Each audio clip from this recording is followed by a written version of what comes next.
What you're about to witness isn't just a courtroom moment. It's a jaw-dropping stand for truth in the face of corruption. When a crooked anti-Trump judge took a cheap shot at Karoline Leavitt right there in court, he smirked like he owned the room, like no one would dare challenge him. But then, something happened that no one saw coming. Just minutes later, Karoline fired back, not with rage, but with unwavering strength, and the entire courtroom froze. You could hear a pin drop. This moment wasn't just powerful, it was a turning point. And trust me, you'll want to see every second of it. Before we dive in, tell us where you're tuning in from, and make sure to hit that subscribe button so you never miss stories the mainstream media won't tell you. The story begins at the Federal District Court of Alexandria had stood for more than 100 years, its marble walls weathered by time, its columns towering over generations of stories that passed through its iron doors. Some stories had been forgotten, others never stood a chance of being heard. But on that cold November morning, one story would rise louder than the rest. The wood-paneled courtroom was already buzzing. Rows of wooden benches groaned under the weight of observers. Clergy in modest suits, elderly veterans wearing pins and patches that told their own quiet histories, and the loyal supporters of the Hearts of Liberty Foundation, all clutching hope like a lifeline. Hearts of Liberty, a Christian nonprofit known for its work with underprivileged families and veterans, stood accused of financial misconduct.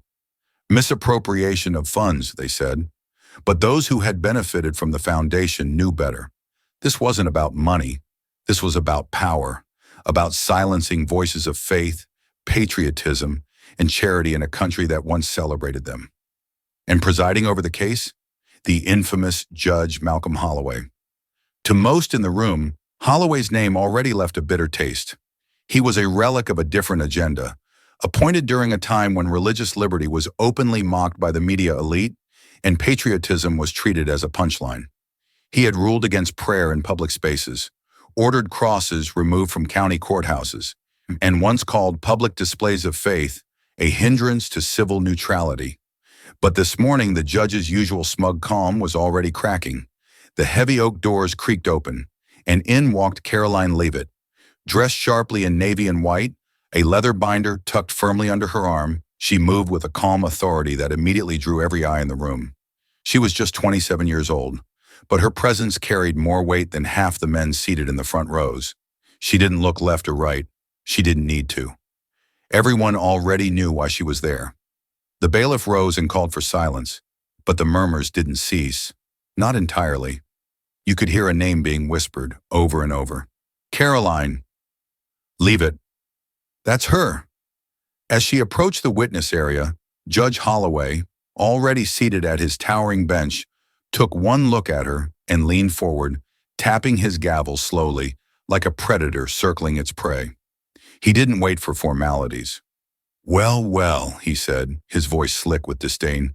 The Trump girl is here to preach justice. A ripple went through the courtroom. Gasps, raised eyebrows. Some of the younger clerks even glanced at one another, uncertain if they'd heard right. Karoline stopped, slowly turned her head toward the bench. Your Honor, she said, her voice clear but not aggressive, I'm here to present facts, not opinions. That was her style.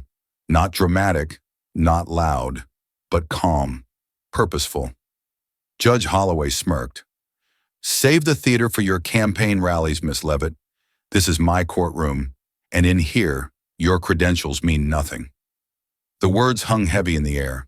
An older woman sitting near the back, a retired teacher, shook her head. Unbelievable, she whispered. This is a court of law? Karoline didn't blink. She simply took one more step toward the center of the room. The moment was small, but it shifted something. She wasn't just a witness anymore. She was the storm. The silence was uneasy, like a taut string ready to snap. Judge Holloway leaned back in his chair, his fingers laced together on the bench. He stared down at Karoline like a lion eyeing a lamb. But she didn't look small. She didn't flinch. Instead, Karoline walked deliberately to the evidence table, heels echoing across the hardwood, and placed the binder she carried down with care. She opened it. The sound of the leather flap unfastening was oddly loud in the tense courtroom. This, she began, her voice carrying with the confidence of a seasoned orator, contains verified audit logs, donor receipts, communications, and financial documentation that confirm, without a doubt, that Hearts of Liberty has followed every law, every standard, and every moral expectation set before it. She paused. And this is only the beginning. Judge Holloway didn't even glance at the binder. Instead, he rose slowly from his seat. It was an unusual move for a federal judge to leave the security of his throne behind. But he did, and he descended 2 steps toward the bench railing, his black robe swaying like a curtain of arrogance. "You think you scare me?" he hissed. "You and your stack of files?" The audience stilled again. Karoline said nothing. "I've buried bigger names than you," Holloway continued, eyes narrowing. "Senators. CEOs. You're nothing but a loudmouth with a podium and a Twitter account." Whispers swelled like waves in the back. Karoline stood still, her hands folded lightly in front of her, not in fear, but in quiet defiance. "I didn't come here to fight you," she said. "I came here to tell the truth." Holloway's laugh was dry, hollow. "Truth?" he sneered. "I've seen your kind. You parade around in red, white, and blue, waving Bibles and shouting about freedom. You hide behind faith and patriotism while laundering money through charities like Hearts of Liberty."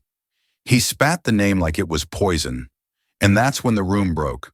A man in the second row, a disabled veteran in a wheelchair, slammed his fist against the wooden rail in outrage. "Watch your mouth," he shouted. A woman near the aisle gasped. "My church raised money for that foundation." A pastor in a navy suit whispered to his neighbor, "This is a witch hunt, and everyone here knows it." Karoline raised a hand gently, calming the tension like a conductor lowering the volume of an orchestra. "I'm not wasting your time, Your Honor," she said softly. "I'm protecting the truth." Holloway's face turned red. "You speak again without being asked, and I will hold you in contempt," he bellowed, slamming his palm against the railing so hard the microphone shook. Karoline didn't move. The judge's gavel sat unused on the bench, like a mute witness to a courtroom spiraling beyond his control.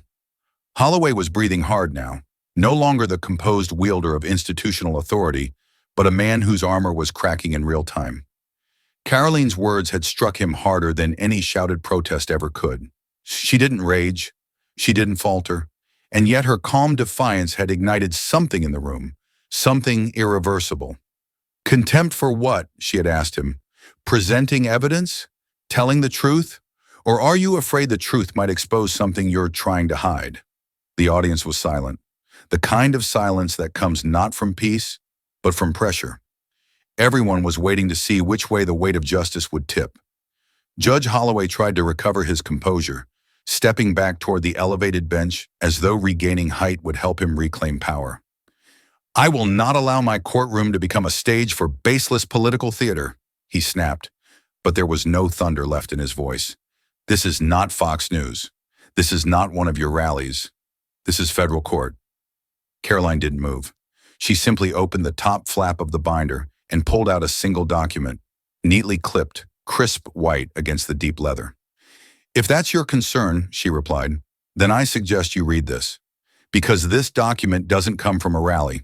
It comes from your own clerk's email server." She extended it forward slightly, holding it just above the evidence table. "I can hand it to the bailiff if you prefer," she added, "but I think you'll want to read it personally."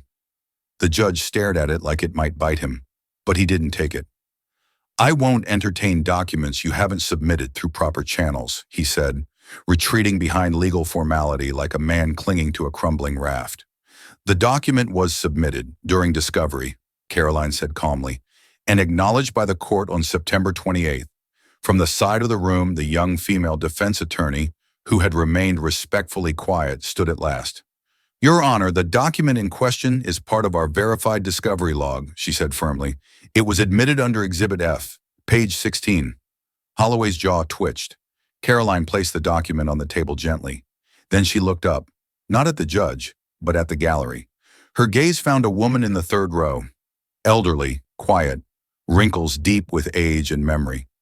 She sat with a rosary wrapped around one wrist and a man's veteran cap, perhaps her late husband's, resting in her lap. Karoline's expression softened, just briefly, Then she turned back to the judge. "You may not care about the people this case affects," she said quietly, "but I do." The judge slammed his hand against the armrest. "You are out of order." But his voice cracked, and that crack split the tension in the room like a fault line. An older man in the front row, who'd been stone-faced the entire time, suddenly stood up. His voice rang out across the gallery. "She's not out of order. You are." Gasps again. The judge's eyes widened. "I'll have you removed," he barked at the man. But now the tide had turned. A second man stood, then a woman, then another. One by one, the gallery rose, not in chaos, not in outrage, but in silent resistance. A wall of witnesses. Karoline remained still. Then slowly, with careful grace, she turned another page in her binder. "Your Honor," she said, "we both know the accusations against Hearts of Liberty aren't about accounting errors. They're about optics, politics, control. You've refused to allow our full audit report to be read in this courtroom for 4 consecutive hearings." Holloway slammed the bench. "Because it's irrelevant." "No," Karoline replied, "because it's inconvenient."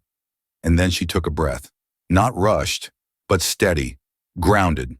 She looked at him directly. "You've called me a mouthpiece, a zealot, a puppet, but I'm not here for you." She turned and gestured slightly to the gallery. "I'm here for them, for every pastor, veteran, widow, and volunteer who gave what little they had to help strangers through this foundation. For every believer who's been told their values don't belong in this courtroom." A hush fell again, not from fear, from awe. "And if you want to hold me in contempt for standing up for truth," she paused, her voice like a slow-burning flame, "then go ahead. But don't expect me to apologize for standing between you and the lie you're trying to protect." The judge stared at her. But this time, he said nothing, not a word. Because for the first time since taking the bench that morning, Judge Holloway realized he had lost control of the room. And worse, he had lost control of the story. The air in the courtroom had shifted, not with noise, but with pressure, like the eerie stillness before a thunderstorm breaks. Karoline Leavitt stood alone, at the center of the storm she'd just begun to unleash. She didn't tremble. Her fingers didn't flinch as she turned another page from the stack of documents in her hand. This wasn't theater. It was truth, raw and weaponized. Judge Malcolm Holloway, once smug and towering, now seemed smaller behind his polished mahogany bench. His shoulders stiffened, but his face betrayed him. His eyes darted left and right, as if he were searching for a way out that didn't exist. Karoline raised her voice just enough to carry through the silent room. "Would you like me to read the Liberty Exchange emails now?" she asked. "Or perhaps we should discuss your recent wire transfer from the same group prosecuting this case?" Gas sliced through the air like cracks of thunder.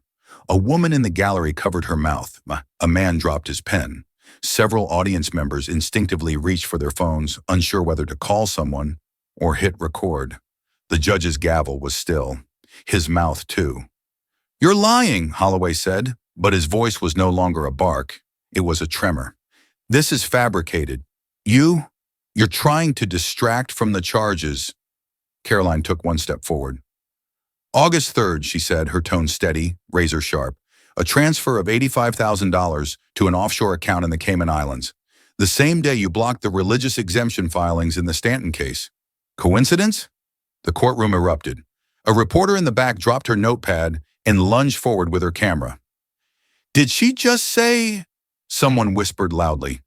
"She's got him," a man in a veteran's cap muttered with awe. "She's really got him." Judge Holloway's face turned bone white. His hands gripped the edge of the bench like a man trying not to fall off a cliff. This is slander," he sputtered, but no one was listening anymore. Karoline wasn't finished. She lifted another document from her file. Her fingers, deliberate and calm, turned the page for everyone to see. "This is an internal memo from Liberty Exchange," she continued, "thanking an unnamed judicial asset for their discretion in managing sensitive religious exemptions and promising additional compensation after favorable outcomes." She paused, then looked up. "It matches your ruling patterns, Your Honor, down to the exact dates." Silence. Utter silence. It was the kind of silence that wasn't merely the absence of sound, but the presence of revelation, a collective realization that something sacred had been violated, that a judge sworn to uphold the Constitution had sold that promise for a price. The bailiff didn't speak. The clerks didn't move. Even the American flag behind the bench seemed to hang heavier than before, its stars staring down with disappointment. Karoline continued, this time softer, but with piercing intensity. You don't just disrespect my presence here today, she said. You've disrespected every soldier who fought for this flag, every Christian family who relies on this court for justice, every citizen who believes the law should be blind, not bought. A quiet sob came from the front row. An elderly woman clutched her Bible tighter. Holloway looked down at the documents in front of him, then back at Karoline. You can't say these things in here, he said, voice cracking. This is a federal courtroom. Karoline didn't blink. So is fraud, Your Honor. And with that, the scales of justice tipped. The gavel slammed. Not once, not twice, over and over. Judge Holloway's hands shook as he pounded the bench, but each blow sounded weaker than the last, like a drumbeat from a collapsing empire. Silence! I demand silence! He shouted, but his voice no longer carried command. It cracked like glass under pressure. The audience didn't move. They didn't even flinch. Karoline remained at the center of the courtroom, shoulders squared, expression unwavering. She turned another page from the folder. Would you like me to read the January 14th memo you sent the prosecution? She asked. Delay the hearing until we finish redirecting media narrative? Because I have that too. It was a death sentence in ink. Judge Holloway stared at her, wild-eyed, cornered. He lunged forward, gripping the microphone on his desk as if it could save him. Turn off her mic, he barked, but no one obeyed. The clerk, young, delicate, barely out of college, sat frozen behind the desk. Her fingers trembled over the keyboard. Karoline turned to her slowly, gently. She knows, Karoline said again. A pause, and then the clerk stood. Tears welled in her eyes. Her voice was barely more than a whisper. He told me to delete the audits, she said. He said if I didn't, he'd destroy my career. I didn't want to. But he... She couldn't finish. The judge's hand slammed against the bench again. She's lying, he screamed. She's bitter. A disgruntled little girl who wanted a promotion. But his words were lost. The truth had broken free. The doors at the back of the courtroom creaked open. 4 figures entered, their black suits crisp, their badges glinting under the ceiling lights. The lead agent stepped forward, unfazed by the chaos. Judge Malcolm Holloway, he announced, his voice thunderous. You are under arrest for conspiracy to obstruct justice, bribery, and destruction of federal evidence. The room exploded, not with noise, but with a release, relief, righteous vindication. Applause erupted spontaneously. Some stood, some wept. The judge stumbled back, pale as a ghost. No, I'm a federal judge. You can't arrest me. I have immunity. He turned to run, to escape through his private chambers. But 2 marshals stepped forward. Don't, one said quietly. He tried anyway.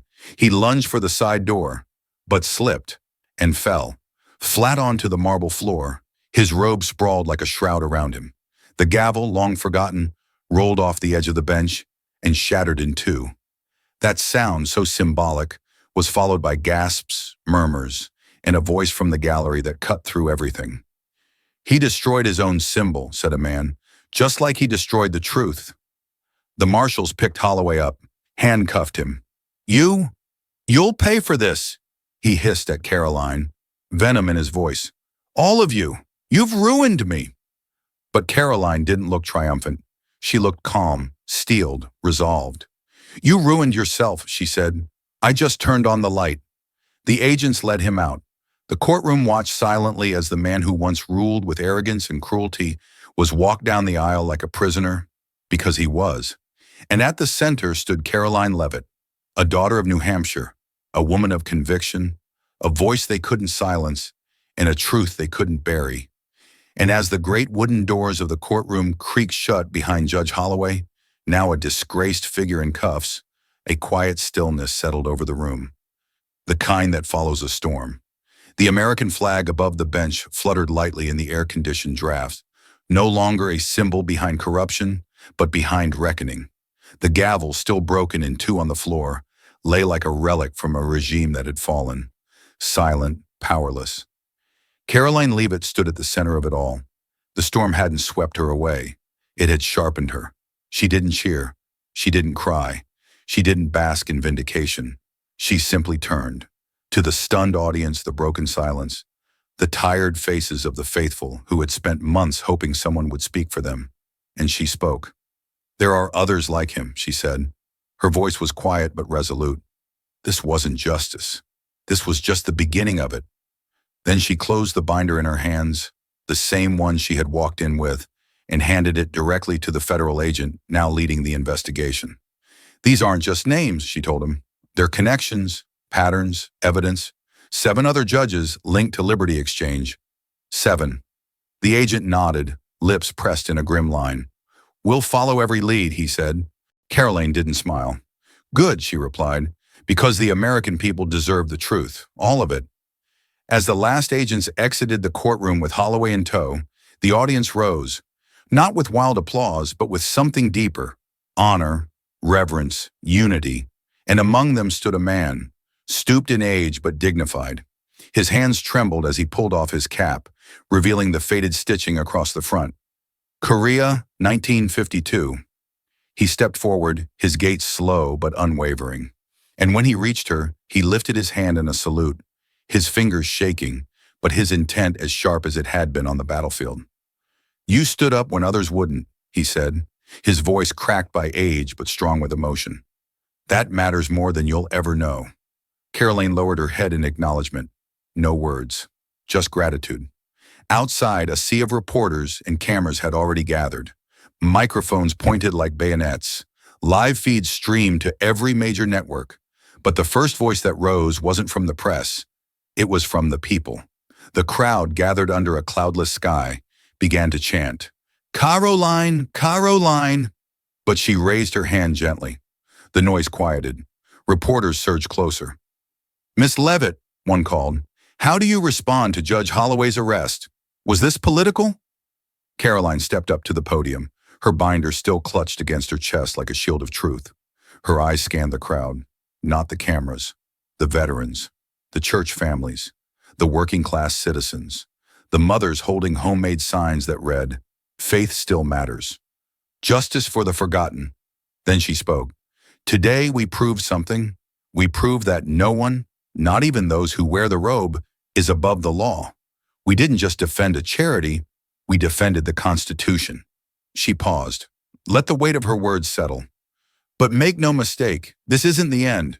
Because for every Holloway, there's a courtroom still controlled by silence, by fear, by backroom deals and offshore accounts." Her voice didn't waver. "This isn't about politics. This is about protecting the soul of our legal system and restoring faith where corruption tried to kill it." Phones recorded, cameras rolled, but for the people watching from living rooms and church basements across America, it wasn't the words. It was the fire behind them. And the clip went viral. "Justice for Liberty, Joshua Leavitt vs. corruption, Arshur, truth on trial." Within minutes, hashtags trended. Within hours, the story dominated cable news. But Karoline didn't check social media. She didn't scroll.